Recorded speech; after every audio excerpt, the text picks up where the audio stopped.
قولی الحمدللہ المبدئ المعید الغنی الحمید ذی العفو الواسع والعقاب الشدید والصلاة والسلام علی سید الانبیاء خاتم النبیین سید المرسلین شفیع المذنبین سید الاولین والآخرین سیدنا و حبیبنا نبینا و کریمنا و مولانا محمد عبدہ و رسولہ بالہدا و دین الحق ارسلہ اما بعد فاعوذ باللہ من الشیطان الرجیم بسم اللہ الرحمن الرحیم الذین یتبعون الرسول النبی الأمی آمنت باللہ صدق اللہ العظیم وقال النبي صلى الله تعالى عليه وسلم بعثت من خير قرون بني آدم قرنا فقرنا حتى كنت من القرن الذي كنت فيه أو كما قال عليه الصلاة والسلام ببركة إن الله وملائكته يصلون على النبي يا أيها الذين آمنوا صلوا عليه وسلموا تسليما اللهم صل على سيدنا ومولانا محمد طب القلوب ودوائها وعافية الأبدان وشفائها ونور الأبصار وضيائها وعلى آله وصحبه وبارك وسلم صلاة وسلاما عليك يا رسول الله كلهم من رسول الله ملتمس غرفا من البحر أو رشفا من الديم منزه عن شريك في محاسنه فجوهر الحسن فيه غير منقصد فانصر إلى ذاته ما شئت من شرف فانصر إلى قدره ما شئت من عظم ثم الرضا نبي بكر وعمر وعن علي وعن عثمان ذي الكرم مولاي صل وسلم دائما سرمدا على حبیبی کا خیر الخلق کلہم بجھ گئی جس کے آگے سبھی مشعلیں بجھ گئی جس کے آگے سبھی مشعلیں شمع وہ لے کر آیا ہمارا نبی کیا خبر کتنے تارے کھلے چھپ گئے پر نہ ڈوبے نہ ڈوبا ہمارا نبی سب سے اولا اور اعلیٰ ہمارا نبی سب سے بالا و بالا ہمارا نبی اللہ کی حمد و ثنا نبی محترم نبی معظم باعث تخلیق ارض و سما صلی اللہ علیہ وآلہ وصحبہ وبارک وسلم کی بارگاہ مقدسہ میں انتہائی محبت و عقیدت کے ساتھ درود و سلام پیش کرنے کے بعد تمام تعریف اللہ وحدہ لا شریک کے لیے ہے۔ آج چھنچ کے اس علاقے میں حضور تاج الفقہا سیدی مفتی عبدالحق صاحب رحمہ اللہ تعالیٰ کے اس علمی آنگن میں میلاد مصطفیٰ صلی اللہ علیہ وسلم کی حضور سید عالم علیہ السلام کے مولود مسعود کے ذکر اور اس کی خوشی اور انبساط کی اس مجلس کو جید علماء نے فضلاء نے منعقد کیا۔ اللہ رب العالمین حضور قبلہ تاج الفقہا کی قبر مقدسہ پر انوار و تجلیات کی باری فرمائے اور اس خطے پر حق کے نشر اور حق کے فروغ کے لیے جو آپ کی سعی ہے اللہ رب العالمین اپنی جناب مشکور فرمائے اور آپ کے تلامذہ آپ کے ادارے اور آپ کا پیغام جو سواد اعظم کا پیغام تھا اللہ رب العالمین اس خطے میں صبح قیامت تک اس حق کے چراغ کو فروزہ رکھے۔ جید علماء کرام دامت فیوز و تشریف فرما ہے۔ میں بالخصوص سلام عقیدت پیش کرنا چاہوں گا شیخ الحدیث و تفسیر مناظر اہل سنت استاذ العلماء حضرت علامہ مولانا محمود اظہر صاحب قبلہ دامت برکاتہم العالیہ آپ تشریف فرما ہیں اور دیگر علماء کرام جو یہاں موجود ہیں ان تمام اساتذہ اور اکابر کی خدمت میں سلام عقیدت پیش کرتا ہوں۔ میرے دوستوں بزرگوں، وقت مختصر ہے، میلاد مصطفیٰ کریم صلی اللہ علیہ وسلم کا یہ اجتماع ہے، اور اتنے جید علماء کی قیادت میں یقیناً اہل سنت کا ہر فرد جو اس چھچ کے علاقے میں رہتا ہے وہ اہل حق کے دلائل سے اور میلاد کے مقصد اور اس نظریے سے خوب واقفیت رکھتا ہے۔ میں چند باتیں عرض کر دینا چاہتا ہوں اختصار کے ساتھ۔ میلاد مصطفیٰ صلی اللہ علیہ وسلم کی اس بزم، اس محفل اور اس کی شکل کی دو صورتیں ہیں۔ ایک کا تعلق ضروریات دین سے ہے، وہ حضور کی تعظیم، حضور کی تکریم اور حضور کا ذکر ہے۔ اس کا انکار کرنے والا شخص مومن نہیں ہو سکتا، کیونکہ میلاد، اعلیٰ حضرت امام اہل سنت سے کسی نے پوچھا تھا کہ قبر میں میلاد کے بارے میں تو نہیں پوچھا جائے گا، تو آپ نے فرمایا قبر میں تو نماز کے بارے میں نہیں پوچھا جائے گا، تو کیا نماز بیکار ہو گئی معاذ اللہ؟ میراج شریف کا مقصد یہ ہے، اور اہل سنت کے جانب سے اس کی توضیح دعوے کی یہ ہے کہ اس لفظی وضع کے اعتبار سے اس کا معنی تو پیدائش کا دن،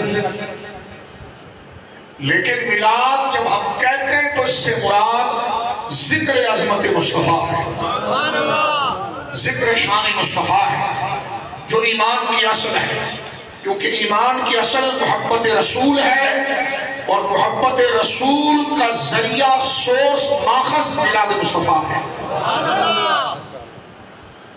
ایمان کی اصل حضور کی محبت ہے صلی اللہ علیہ وسلم۔ قرآن کی کئی آیات، احادیث، اس میں کوئی انکار نہیں۔ بڑی مشہور حدیث کے لا یؤمن احدکم حتی، تم میں سے وہ شخص اس وقت تک مومن نہیں ہو سکتا اکون احب الیہ، جب تک میں مصطفیٰ، میں اللہ کا آخری نبی، اس بندے کے نزدیک ہر رشتے سے زیادہ پیارا نہ ہو جاؤں، من والدہ، ماں باپ کے رشتے سے بھی زیادہ، وولدہ، اولاد کے رشتے سے بھی زیادہ، والناس اجمعین، اور ہر وہ رشتہ جو تقریب، تعظیم اور عزت کا باعث ہے، جب تک اس شخص نمازی کلمہ گو کے دل میں میری قدر ہر عظمت والے سے بلند نہ ہو جائے، لا یؤمنو، وہ مومن نہیں ہو سکتا۔ اب جب یہ پتا چل گیا کہ حضور کی محبت ایمان کی اصل ہے، اس میں کسی گروہ کا اختلاف نہیں، تو جب حضور کی محبت روح ایمان ہے، جیسے بدن میں روح ہوتی ہے، بدن سے روح نکل جائے تو عبداللہ، عبدالجبار، عبدالستار، یہ سارے نام ختم ہو جاتے، بندہ بس میت ہو جاتا ہے۔ اس کی شناخت، اس کی زندگی، اس کی زیست اس کی روح کے ساتھ ہوتی ہے۔ اسی طرح کلمہ، روزہ، نماز کی روح ایمان ہے، اور ایمان کی روح عشق مصطفیٰ ہے، اس میں کوئی دو رائے نہیں۔ یہ کوئی ہم منطقی مقدمات نہیں باندھ رہے، یہ نصوص موجود ہے قرآن کی، اس پر احادیث موجود ہے، امت کا توارث موجود ہے، اور امت کا صحابہ سے لے کر آج تک کا وہ دور موجود ہے۔ تو جب حضور سید عالم کی محبت ایمان کی اصل ہے، اور میلاد عظمت و شان مصطفیٰ اور معرفت مقام مصطفیٰ ہے، تو اس کو بدعت کہنا مجھے یہ کتابی مسئلہ نہیں لگتا، یہ دماغی مسئلہ لگتا ہے۔ اس بات کو سمجھ لیجیے آپ۔ آگے بڑھتے ہیں میرے دوستوں بزرگوں، سمجھ رہے ہیں آپ؟ میلاد کا سادہ سا معنی ہے حضور کی شانوں کا بیان۔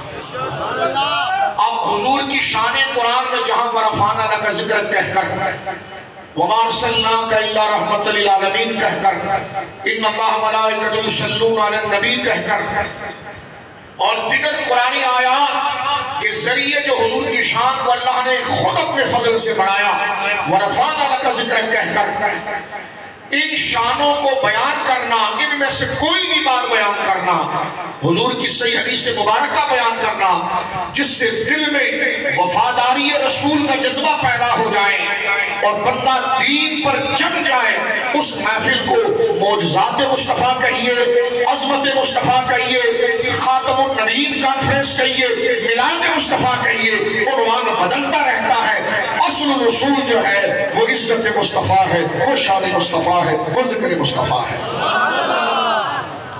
یہ اس کی اصلیت ہے. تو یہ اپنے اس اصل کے اندر ضروریات دین ہے جس کا انکار سے بندہ دار اسلام سے نکل جاتا ہے.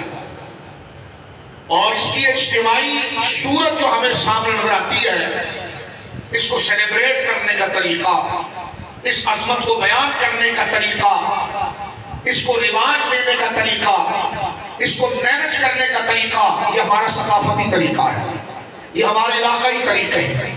کسی علاقے میں جلوس کی صورت میں ہوتا ہے، کسی علاقے میں یہی ذکر محض لوگوں کو جمع کر کے سنانے کے لیے ہوتا ہے، کسی علاقے کے اندر لنگر بانٹ کر ہوتا ہے. تو یہ ساری صورتیں جو لغتاً نہیں ہیں لیکن یہ مشروع اور جائز اس لیے ہے کہ یہ اصل ضروریات دین کو فروغ دے رہی ہے.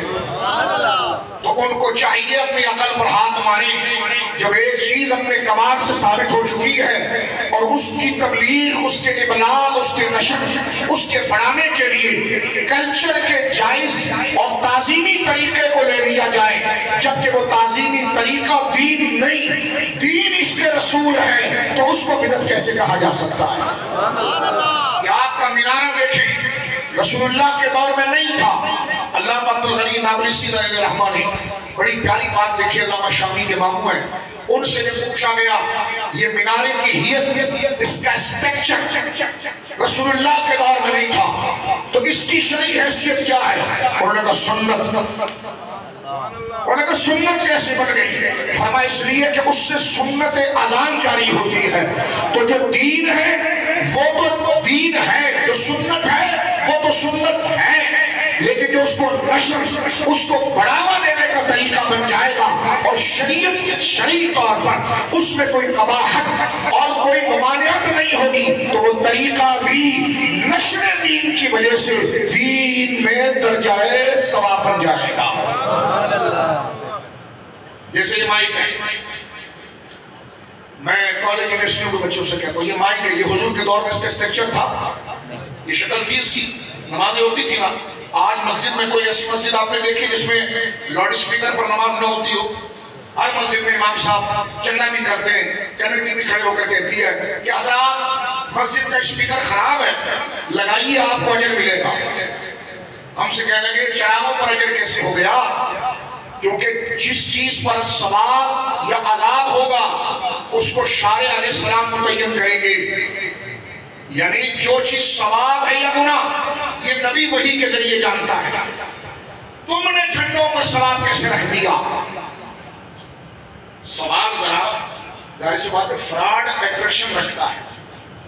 اردو سمجھ رہے ہیں آپ؟ جو فراڈ ہوتا ہے نا، فراڈ دھوکا، اس میں بڑی کشش ہوتی ہے. اب یہ سوال میں دیکھو کتنی جدت ہے، انہوں نے کیا، انہوں نے کیا، انہوں نے کیا، وہ سرفراز نے پوری کتاب لکھی. کیونکہ کس میں فراڈ میں خلق نبس میں اٹریکشن ہوتی ہے. اب اٹریکشن دیکھیے، یہ چراغوں پر تم نے ثواب کی نیت کیسے کر لی، اس جھنڈے پر کیسے کر لی؟ یہ تو چائنا نے بنایا، آج کی پیداوار ہے. تو میں نے کہا یہ کس نے بنایا ہے؟ یہ قرن اولا میں بنا ہے، یہ دور صحابہ میں فیصلے نہیں بنا ہے. یہ لگا نہیں، میں نے کہا یہ بھی چائنا بنایا ہے. میں نے کہا جب یہ مسجد میں لگے اس کے ذریعے تلاوت جائے، ایک مجھ سے کہنے لگا اباحت میں اتنا اصرار کیا ہے. پہلے ڈرامہ کرتے تھے کہ مستحب میں اصرار بدعت ہے، اب تھوڑے اور آگے بڑھ گئے کہتے اباحت میں اصرار. تو میں نے کہا یہ لگانا کیا ہے؟ کم سے کم مباح ہوگا مسجد میں، لیکن مباح نیت خیر سے صلاح بن جاتا ہے. اصل میں اس لاؤڈ اسپیکر کا کوئی شرعی حکم نہیں ہے، لیکن اس نیت سے لگایا کہ اس سے قرآن آگے بڑھے گا، دین کی تبلیغ آگے بڑھے گی. اصل لاؤڈ اسپیکر نہیں ہے، اصل وہ دین ہے. تو جو اصل کو بڑھانے کا طریقہ ہوا تو وہ ذریعہ بھی ثواب آ گیا. میں نے کہا ہمارے چراغے توجہ کرنا، اس الزام کا شکار ہو کر کہ یہ آج کی پیداوار ہے، اس پر ثواب کیسے؟ تو میں نے کہا لاؤڈ اسپیکر پر یہ کوئی کیا دور صحابہ میں بنا ہے، یہ بھی تو چائنا نے بنایا ہے، اس پر ثواب کیسے؟ کہتے نہیں ہم ثواب کی نیت نہیں کرتے. تو میں نے کہا چندہ تو ثواب کی بات کر کے مانگ رہا تھا. جو ہے آپ کی حضرات مسجد میں لاؤڈ اسپیکر لگوائیے، چلو پنکھا دیکھ لیں. یہ پنکھا دور رسالت میں تھا؟ یہ مفتی ہے نا، ایک ایک چیز کو کلیئر کریں گے آپ، اوامر و نواہی میں سے وہ ایک شرط متعین کریں گے. یہ پنکھے کی شرعی حیثیت کیا ہے؟ حضور کے دور میں پنکھا تھا؟ ایک سمپل بات کرنا، جیسے چراغے کی بات کرتے ہیں نا، اسی پر مثال بنائیے. پنکھا تھا، چراغا تو گھر پر لگائے، پنکھا مسجد کے اندر لگائے. یہ پنکھا تھا کہ لیکن نہیں. تو میں نے کہا یہ جو لگاتے ہیں آپ اور اعلان کرتے ہیں حضرات مسجد میں پنکھا لگائیے ثواب ملے گا، تو میں نے کہا یہ کس وحی میں آیا ہے کہ پنکھے پر اجر ہوتا ہے؟ کیونکہ آپ کا قاعدہ کلیہ یہ تھا کہ ثواب نبی بتائے گا، کیونکہ ثواب یہ اللہ کے علم میں ہے اور وہ وحی کے ذریعے نہیں پتا چلتا. تو میں نے کہا یہ پنکھے کے جو ثواب کی نیت کر کے چندہ مانگ رہا ہے، اگر اس نیت سے چندہ مانگے حضرات گرمی بہت ہے چھچ میں، آپ پنکھا لگائیے لیکن ثواب نہیں ملے گا. وہ کہے گا پھر جو جہاں سے روزہ لگایا تھا نا وہ اپنی جیب سے لگا لے، جب ثواب ہی نہیں ملنا تو ہم 10,000 روپے ایسی دے دیں. بات سمجھ رہے میری آپ؟ تو پھر مجبوراً کہتے ہیں نہیں نہیں نہیں، ہم نے لاؤڈ اسپیکر پر ثواب کی نیت نہیں کی. میں نے کہا اعلان تو یہی کیا تھا. اگر یہ اعلان کرے کہ اللہ مسجد میں لاؤڈ اسپیکر لگانا ہے، ثواب کچھ بھی نہیں ملے گا، پیسہ دے دو، وہ کہے گا مولانا اپنی جیب سے لگا لو. سمجھ رہے میری بات؟ حضرات مسجد میں پنکھا لگائیے، ثواب کچھ بھی نہیں ملے گا. کیونکہ جو محدثات ہوتے ہیں، جو نئی ایجادات ہوتی ہے، اس پر ثواب نہیں ہوتا. اور ظاہر سی بات ہے نئی ایجاد ہے، یہ محدثات میں صحیح ہے، یہ نئی ایجادات میں صحیح ہے، تو ثواب نہیں ملے گا چھچ والوں، کیونکہ نئی چیزوں پر ثواب نہیں ہوتا. کیونکہ ثواب تو اللہ کے علم میں ہے اور نبوت تو ختم ہو گئی ہے حضور پر اور وہی ختم ہو گئی ہے. اب کوئی اور ذریعہ نہیں ہے ہمیں جاننے کا کہ ثواب کیسا ہوگا. تو پنکھے پر ثواب نہیں ہوگا لیکن آپ لگوا دیجئے. وہ کہتے ہیں مولانا اپنی جیب سے لگا لو، جب ہم کچھ نہیں ملنا. نہیں، بلکہ اعلان کرتے آپ کے ابا کی قبر میں بھی ٹھنڈک پہنچے گی، دادا کی قبر شریف میں بھی ٹھنڈک پہنچے گی. تو میں نے کہا یہ نیت جائز کیسے ہو گئی؟ تو پھر دبے الفاظ میں کہتے ہیں کیوں ہمارا چندہ رکتا ہے. میں نے کہا نہیں، تو حضور کا میلاد رکتا ہے تو کچھ تیری معیشت پر بھی حملہ ہونا چاہیے. توجہ ہے، نوجوانوں کو آگے بڑھنا چاہتا ہوں، یہ بنیادی کانسیپٹ دے کر آگے بڑھنا چاہ رہا ہوں. تو کہتے ہیں نہیں، لاؤڈ اسپیکر پر ثواب کی نیت نہیں کی. میں نے کہا اعلان سناؤں تمہیں؟ تم نے اعلان کیا تھا کہ دن ملے گا. ہم نے پنکھے پر ثواب کی نیت نہیں کی. میں نے کہا اعلان بتاؤں تجھے، تو نے ثواب کی نیت کا لاحقہ لگا کر اعلان کیا تھا. میں نے کہا یار بات تو نیت تو ہماری پوری سن لو نا یار. میں نے کہا کیا سنیں؟ کہنے لگا نہیں، نیت تو ہم نے نماز پر کی تھی، دین کی عزت پر کی تھی، اور یہ عزت دین کے لیے ایک سکون کا ذریعہ بنا ہے، تشہیر کا ذریعہ بنا ہے، پیغام کا ذریعہ بنا ہے. ذریعہ نیا ہے مولانا، بات پرانی ہے، اس لیے پرانی بات کو آگے بڑھانے والا ذریعہ بھی اگر پاتا ہے. تو میں نے کہا چراغ مولوی صاحب نئے ہیں، عشق رسول اصل اور پرانا ہے، وہ اصل دین ہے اور یہ اس کے نشر کا ذریعہ بن رہا ہے. تو یہ بھی اس نیت صالح سے اجر کا باعث بنے گا.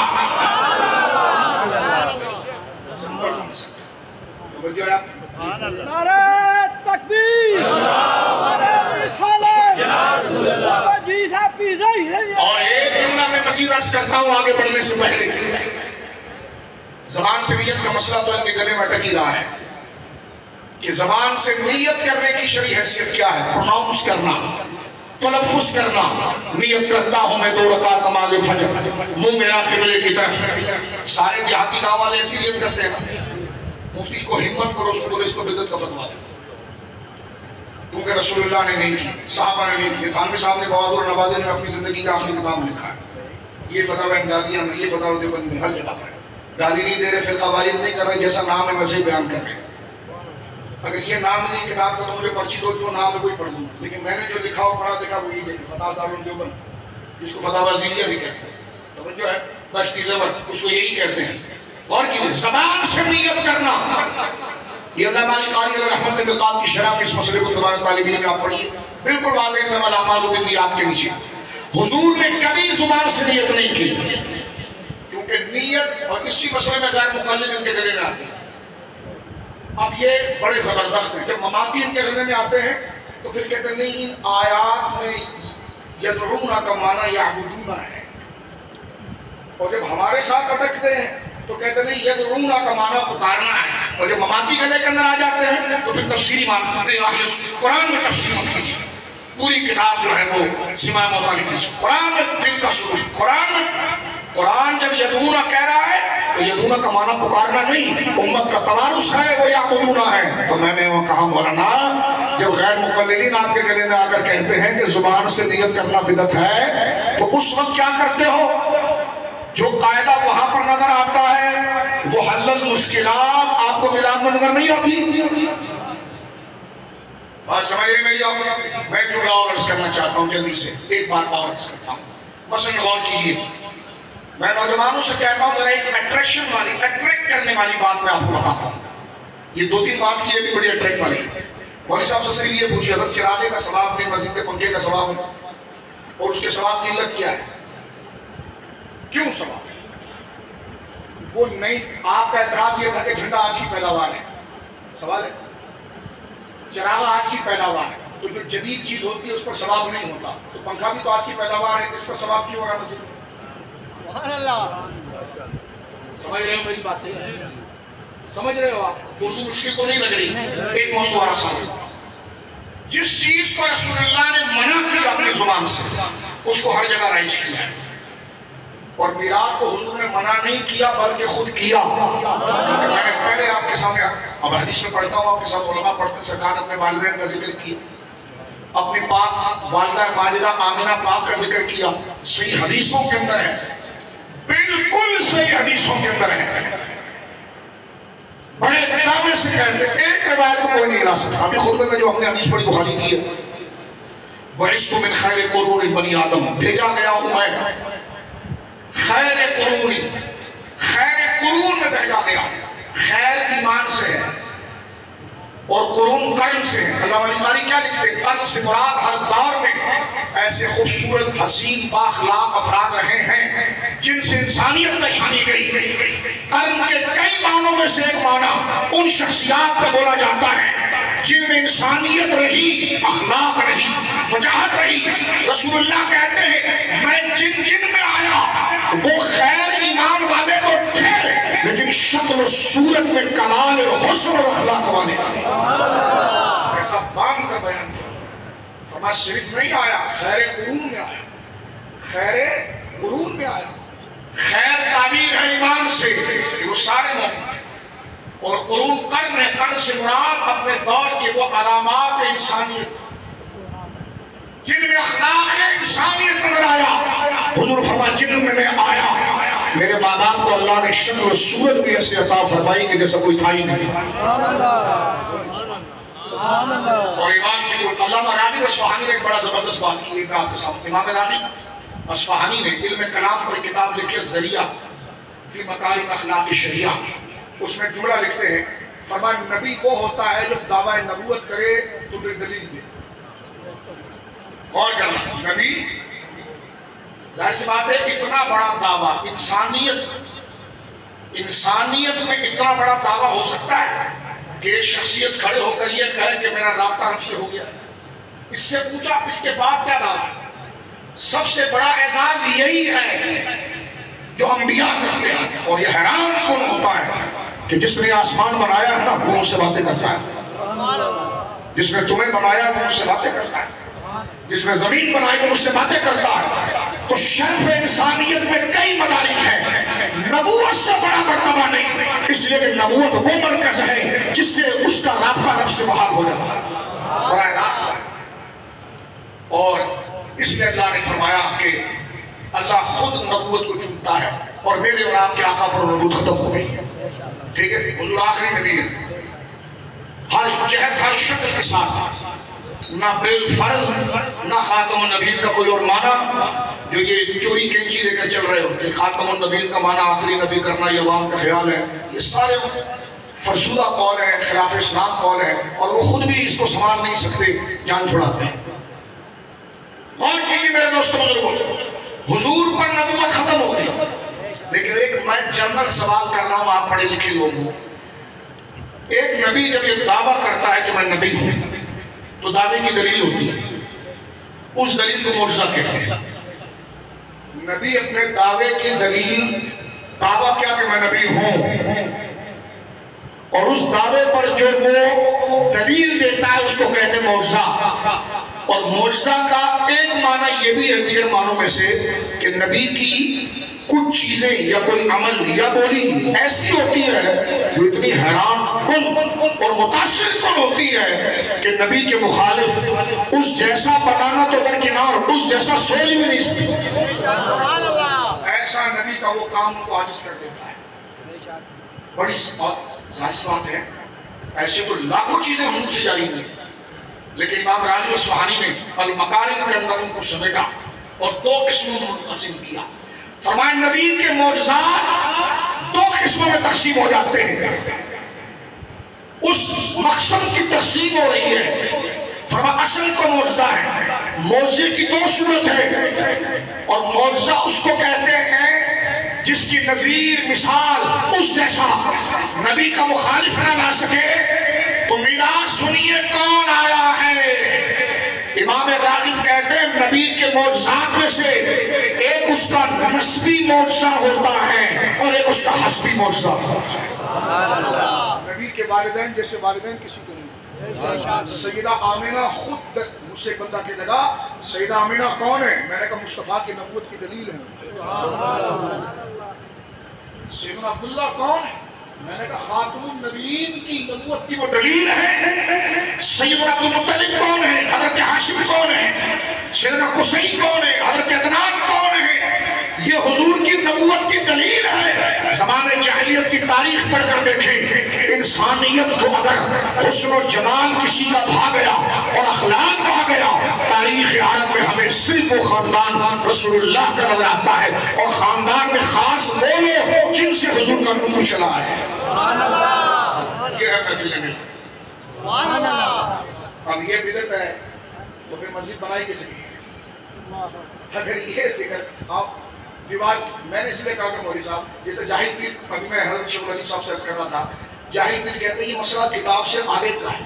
میں نے کہا کتاب سے آگے کفر ہوتا ہے، کیونکہ اسلام کتاب میں ہوتا ہے، اور یہ مسئلہ جو ہے نا یہ عقل سے آگے کا ہے، کیونکہ عقل میں دین ہوتے ہیں، احکام تکلیف عقل سے ساتھ ہے نا۔ تو یہ جو سوالات ہیں عقل کے بارے میں، یہ الہاد ہے، یہ خبط ہے۔ جو بندہ خبطی ہوتا ہے نا، تو خبطی بندے کو سفید بھی کالا نظر آتا ہے، ہو گیا ہے بغض، جیسے اس عورت کو بغض ہو گیا تھا اور اس کا شوہر اتنا کامل تھا جو ہواؤں میں اڑتا تھا۔ اور وہ صبح کہنے لگے تم فجر پڑھا کر آ گئے اور ادھر ادھر پھرتے رہتے ہو، آج میں نے دیکھا کہ بندہ آسمان میں اڑ رہا ہے۔ اس نے کہا میں ہی تھا، کیونکہ شوہر سے بغض تھا، کہنے لگا اس میں تھوڑا اوپر جا کے ٹیڑے ٹیڑے ہو رہے تھے۔ تو یہ مسئلہ کتابوں کا نہیں ہے، یہ مسئلہ مان لیجئے، میں ان سے کہنا چاہتا ہوں آپ کا بغض لگ گیا ہے، کیونکہ جیسے آپ کے استدلال ہیں وہ عقل سے آئی ہیں، وہ علم و فنون سے بہت دور کی باتیں ہیں، وہ بغض ہی کی شکل ہے۔ اب ہم نے جو سرکار کے والدین کا ذکر پاک کیا، مولا جی یہی میلاد ہوتا ہے، اور کیا ہوتا ہے میلاد؟ سمجھ جائے آپ کی؟ اور میلاد کس کو کہتے ہیں؟ شان مصطفیٰ کریم صلی اللہ علیہ وسلم۔ ایک بات یدی آپ میں نے درمیان میں کچھ باتیں، کیونکہ وقت مختصر ہے اور یہ تو گھنٹوں کا موضوع ہے، میں صرف چند باتیں آپ کے سامنے عرض کر رہا ہوں۔ ایک نوجوانوں کے لیے دوسری بات عرض کرتا ہوں، غور کیجیے، نبی پاک نے جس چیز کو منع نہیں کیا ملا اس کو دھڑلے سے کرتا ہے، ابھی میں بتاتا ہوں، اور جس چیز کو کیا ملا اس کو رجعت کا فتویٰ دیتا ہے۔ بخاری شریف میں امام بخاری کی جو 10 سے زیادہ تعلیقات ہیں، امام بخاری کی تعلیقات 10 سے زیادہ بخاری شریف میں ہیں، ان میں سے ایک تعلیق کتاب الصلاۃ کے اندر ہے۔ حضرت عبداللہ ابن عباس رضی اللہ تعالیٰ نے اس کو پھر مرفوع روایت کے ساتھ بیان کیا ہے ابو داؤد کے اندر، اور وہ تعلیق یہ ہے کہ قال النبی صلی اللہ علیہ وسلم لَتُزَخْرِفُنَّ كَمَا زَخْرَفَتِ الْيَهُودُ وَالنَّصَارَى، یہ تعلیق ہے۔ ادھر کبھی اکبر شاہ کاشمیری کو پڑھیے تو تمہیں پتا چلے گا، وہ کہتے ہیں ہاں دور کے ساتھ مسئلہ بھی بدلتا ہے۔ نبی پاک نے فرمایا میری مسجدوں کو ایسے آراستہ کرے گی، اس میں ایسی بیوٹی، اس میں ایسا حسن لے کر آئے گی جیسے یہودی اور نصرانی اپنے عبادت خانوں پر لاتے ہیں۔ یہ بخاری کی حدیث ہے، ٹھیک ہے جی۔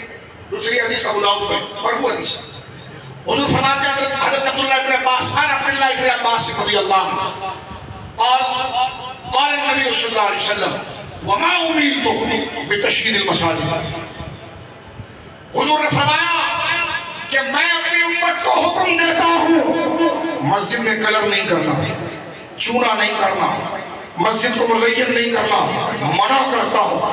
کسی مسجد کو مٹی کا ڈھیر دیکھا ہے آپ نے؟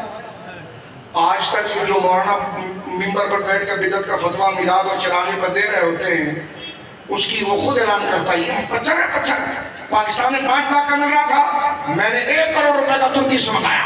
ابے میں نے کہا جس کو گرانے کا حکم تھا اس کو تو اعلان کر رہا ہے، اور یہ رسول اللہ فرما رہے وما امرت۔ توجہ سننا، بڑا لوجیکل پوائنٹ ہے یہ۔ سبحان اللہ۔ جیسے نہیں وہ بندر کو گلے میں رسی ڈال کے کھیلتے ہیں، ایسا کھیلو گے آپ ان سے۔ آپ اس بات کو ذرا سمجھو پہلے، اور جو حل کر لیا نا مسئلہ تو مجھے میسج پہ بتا دینا کہ کیا جواب ہے۔ توجہ ہے، نبی پاک نے فرمایا مسجدوں میں چونا نہیں کرنا، بتشیید المساجد، مسجدوں میں پلستر نہیں کرنا، بتشیید المساجد، مسجدوں کو مزین نہیں کرنا۔ ادھر مفتی تقی عثمانی کو پڑھ کر دیکھیں آپ کس طرح ایسے ایسے کر کے نکل رہے ہیں، کیونکہ خود ان کی مسجد 50 کروڑ کی۔ توجہ ہے میرے بھائیوں۔ اور سب سے بڑے شیخ الحدیث جناب سید انور شاہ صاحب کاشمیری، کبھی ان کو پڑھنا فیضل باری میں، انہوں نے کہا کہ پھنسا دیا کیسے نکلے اس سے، سمجھ رہے آپ؟ یہاں پر حدیث پڑھی ہے مرفوع۔ توجہ ہے، اور میں نے کہا ملا جی اس چیز کو منع کیا، دھڑلے سے کیا، تو ادھر پھر تقی عثمانی صاحب اور انور شاہ کاشمیری صاحب سارے ان کے بزرگ کہتے ہیں دیکھو بات یہ ہے منع تو کیا ہے، یہ تو ٹھیک ہے منع تو کیا ہے، لیکن مولانا حالات بدل گئے ہیں، لوگوں کی عزت ان کے مکان کی وجہ سے ہوتی ہے۔ اب لوگوں کے گھر ہو جائے پختہ، بڑے بڑے دروازے والے رنگین، اور لوگ ان کو دیکھ کر چودھری صاحب اور خان صاحب کہیں، اور اللہ کا گھر ہو جائے مٹی کا، تو بتائیے کہ پھر اس گھر کی نسبت سے اللہ کی عزت کیسے رہے گی؟ اس لیے ہم نے الضروریات تبیح المعذورات کے تحت جو ہے کچھ ممنوع کام کو بھی جائز کرنا کا حدیث ہے، لیکن کیا کریں حالات کے اعتبار سے کرنا پڑا۔ بات سمجھ رہے میری آپ؟ آگے بڑھنا چاہ رہا میں نے کہا حدیث ہے کہ کہہ رہے تو یہ بار بار بات مت کر، حدیث تو ہے، تو میں نے کہا حالات کے اعتبار سے۔ اب میں نے کہا سنو مسئلہ سمجھ گئے، بالکل خاموش نہیں رہنا، کچھ چہرے سے تاثر دینا، آگے بات بڑھا رہا ہوں میں۔ یہ راہ سنت اور راہ مستقیم کیا ہے؟ یہ صرف 5 منٹ کی تقریر کا جواب ہے بس، 5 منٹ سنیے یہ بات، کیونکہ وادی رضا کی کوہ ہبال اور رضا کا ہے۔ سبحان اللہ۔ اور کچھ بڈھوں نے شکر کے سگ پالے ہیں، شکر کے سگ پالے ہیں کچھ بڈھوں نے، ان کے گھر میں کھانا بھی اور ان کے والدین کا گنبد بھی امام اہل سنت کی نسبت سے ہے، اور سگ پالے امام اہل سنت پر بھگوانے کے لیے، توجہ ہے، لیکن ان کے سارے شناختی کارڈ خراب ہو گئے، سید والا کارڈ بھی گیا، سب پیر والا بھی گیا۔ میں نے کہا یہ زمین ملتی ہے شریعت پر چلنے سے، پھر شہادت قبول ہے، پھر علم قبول ہے، پھر بڑھاپا قبول ہے۔ تو جو ہے آپ کی غور کیجیے میرے دوستوں بزرگوں، بس اسی پر میں بات کو ختم کروں گا، ٹائم ہو رہا ہے، حضرت نے بتایا تھا حضور نے کہا مسجدوں کو پختہ نہیں کرنا۔ اب یہ سارے علماء کہتے ہیں کہ ٹھیک ہے حکم ہے، لیکن حکم یہ ہے آج لوگوں کے مکانات اچھے بن گئے ہیں، لوگ ہر ایک کی عزت مقام کو دیکھ کر کرتے ہیں، اور اگر اللہ کا گھر مٹی کا ڈھیر ہو جائے تو لوگ تو ایسی بھی مولانا نماز نہیں پڑھتے، تو اس میں اگر پنکھا لگانا ہو، اے سی لگانا ہو، قالین نہ ہو تو لوگ کیسے پڑھیں گے؟ لیکن میں اس مسئلے کو حل کرو بھائی، یہ تو ٹھیک ہے لیکن اس کو حل کرو، کیسے حل ہوگا؟ صحابہ نے کیوں نہیں پکا کیا؟ حضور نے کیوں نہیں؟ میں نے کہا دیکھو مسئلہ یہ ہے، صحابہ اور حضور کو براہ راست نماز سے محبت تھی، انہیں کسی لاحقے کی حاجت نہیں تھی،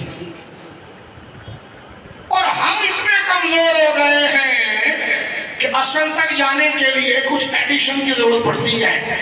تو میں نے کہا سن لے، رسول اللہ صحابہ کو میلاد میں وہ عشق بتانے کی ضرورت نہیں تھی، صحابہ اس اصل کے ساتھ تھے. ہم اتنے کمزور ہو گئے ہیں کہ کچھ ایڈیشن کی ضرورت پڑتی ہے.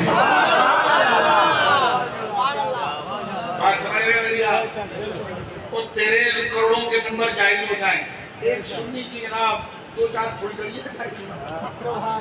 توجہ ہے آپ کی. میں آخری مسئلہ عرض کرتا ہوں فتح عالمگیری سے. فتح عالمگیری 500 علماء نے جمع کیا. کتنے؟ آج سے 500 سال پہلے اعلیٰ حضرت نے ان کو مجدد وقت کہا. مغل خاندان میں ایک بندہ تھا جس نے ساری مغلیوں کی عزت بچائی، وہ سرکار سیدی شاہ اورنگزیب رحمۃ اللہ علیہ. شاہ اورنگزیب انہوں نے 500 علماء، ملا نظام الدین جونپوری رحمہ اللہ کی قیادت میں علماء کی کمیٹی بنائی اور انہوں نے کہا ایک کتاب ایسی لکھو جس میں ماں کے پیٹ میں بچہ آئے اس وقت سے لے کر جوانی تک، شادی بیاہ تک، کاروبار تک، خوشی غم تک، جتنے بھی اس کے مسائل ہیں، قبر تک، بعد میں وراثت تک، سارے مسائل عبادات اور معاملات کی آ جائیں. ایک کتاب لکھو تاکہ اس کو ہم اپنی عدالتوں میں رکھے اور ہمارے جج لوگوں کے جتنے حدود کے مسائل ہیں، دیت کے مسائل ہیں، قصاص کے مسائل ہیں، چوری کے مسائل ہیں، نماز کے مسائل ہیں، نکاح کے مسائل ہیں، خلا کے مسائل وہ اس سے حل کریں. بڑا کام تھا. اب تک جو متفرق کتابیں تھیں ان میں سے ایک ایک مسئلے کو اٹھایا اور 500 علماء، کتنے؟ کچھ آواز دینا. 500 علماء نے ملا نظام الدین جونپوری کی قیادت میں اس کتاب کو مرتب کیا جس میں حضرت شاہ ولی اللہ محدث دہلوی کے والد صاحب اور میرے آقا سرکار امام اہل سنت شاہ عبدالعزیز صاحب کے دادا جان شاہ عبدالرحیم صاحب اس کمیٹی کے ہیڈ تھے. اور رات کا وقت ہوتا تھا جب لوگ علماء اپنی اپنی تحقیقات کو لے کر شاہ اورنگزیب کے پاس پہنچتے تھے اپنی فائلیں.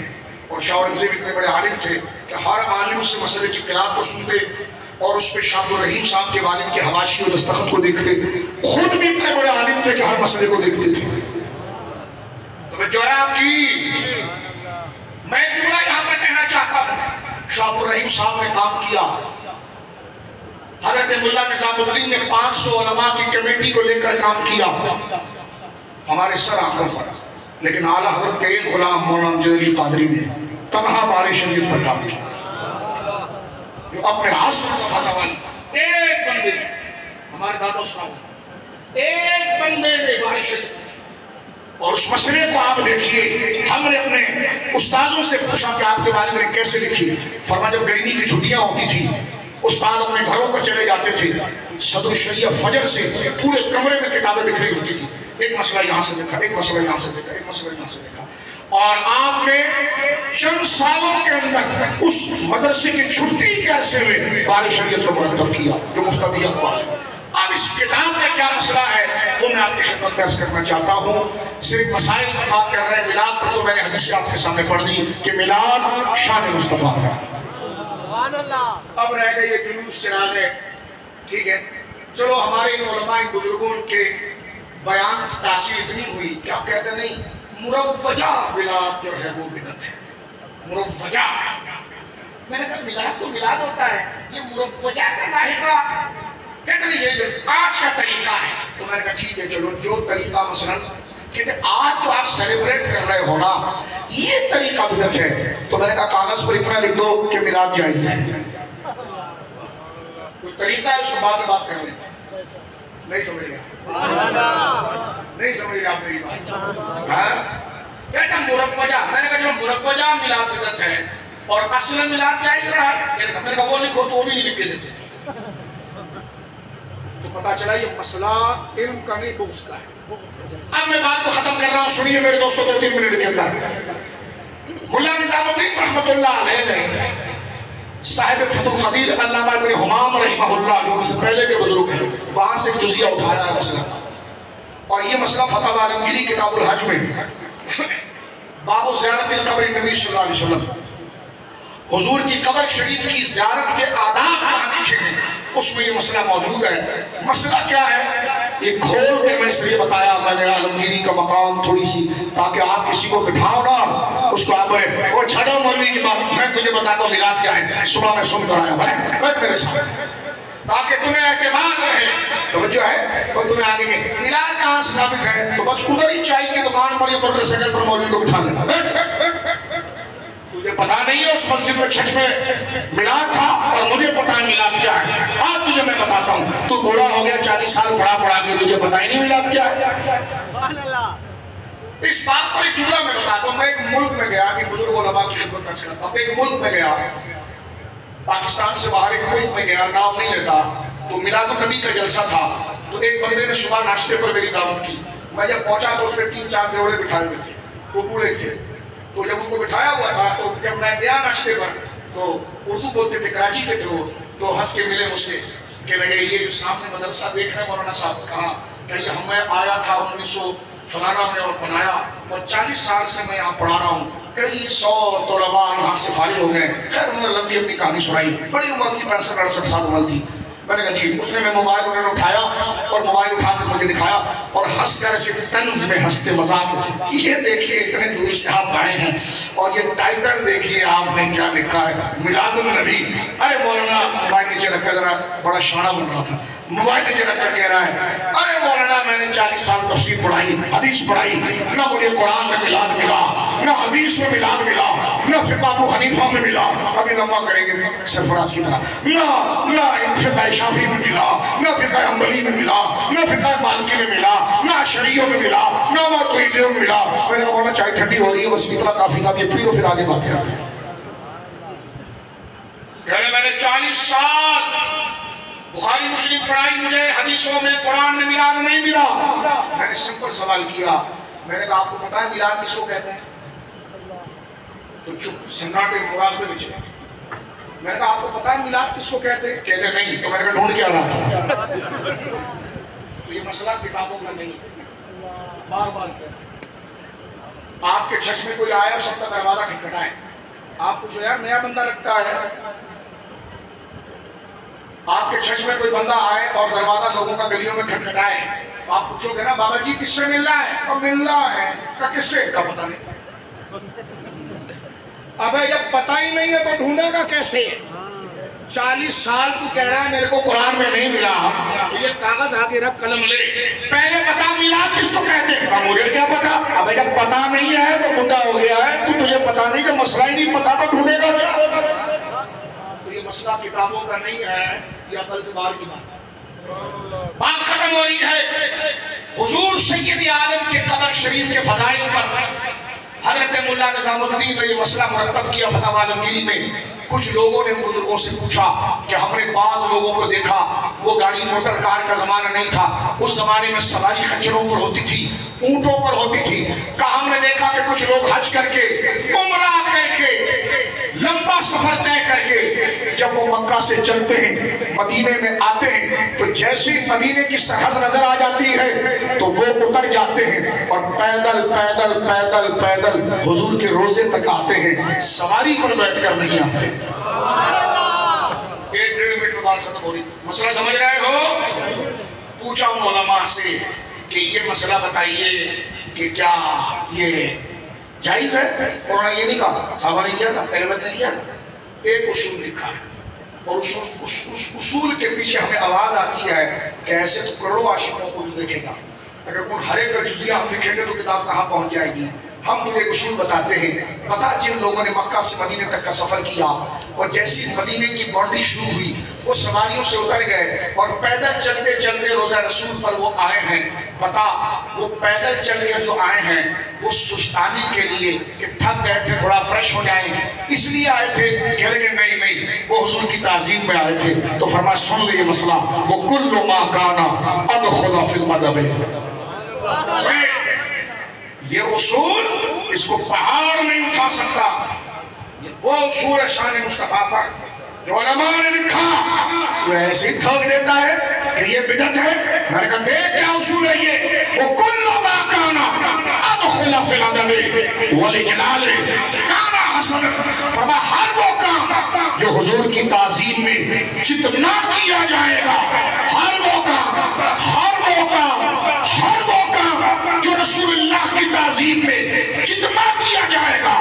رسول اللہ کی تعظیم میں ہر وہ کام جتنا کیا جائے گا اس کام کے جائز ہونے کی دلیل یہ ہے کہ یہ رسول کے لیے ہوا. مثال تیری چہل پہل پر ہزاروں نیندیں، آواز آئے گا تھوڑا سا، ہزاروں نیندیں. آگے کا مشرہ خود پڑھو کیا ہے؟ میرے آگے ابلیس کہہ رہا ہے. میں نے کہا کسی مسلمان کو کوئی ابلیس کہہ سکتا ہے؟ تمہارا کام ہی جھوٹا پروپیگنڈا. اعلیٰ حضرت نے لکھا کہ یہ اپنے ذہن سے عقیدہ بناتے ہیں، اس پر پوری موومنٹ چلاتے ہیں، پھر دلیل ہم سے مانگتے ہیں. او بھائی ہم نے ابلیس کو ابلیس کہا ہے، کسی مسلمان کو ابلیس نہیں تھا. بھائی کتابوں میں موجود ہے، صحیح روایات ہے، ابلیس رویا تھا حضور کی پیدائش کے وقت. رن الشیطان اربع رنات، سورہ فاتحہ اتری، شیطان رویا. حضور پیدا ہوئے وہ رویا. کہاں رویا؟ تو میں نے کہا اسی کو بول رہے ہیں.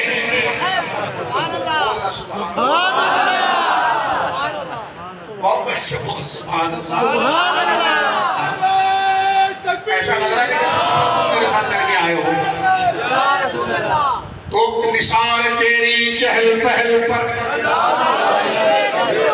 دوسرا مصرع پڑھو کیا ہے؟ سوائے ابلیس. ایسا نہیں، تھوڑی تھکا اترنا چاہیے.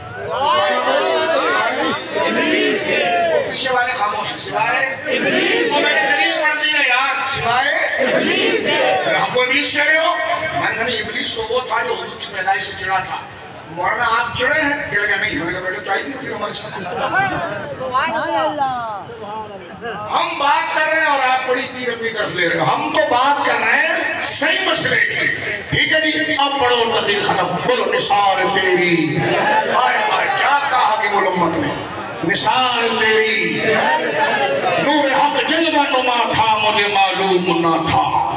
شکل انسان میں چھپا تھا، مجھے معلوم نہ تھا. بکریاں جس نے چرائی تھی حلیمہ تیری، عرش پہ وہی گیا تھا، مجھے معلوم نہ تھا. نثار تیری چہل پہل پر ہزاروں ربیع الاول، سوائے ابلیس کے یہاں میں سبھی تو خوشیاں رہا رہے ہیں. وآخر دعوانا الحمدللہ.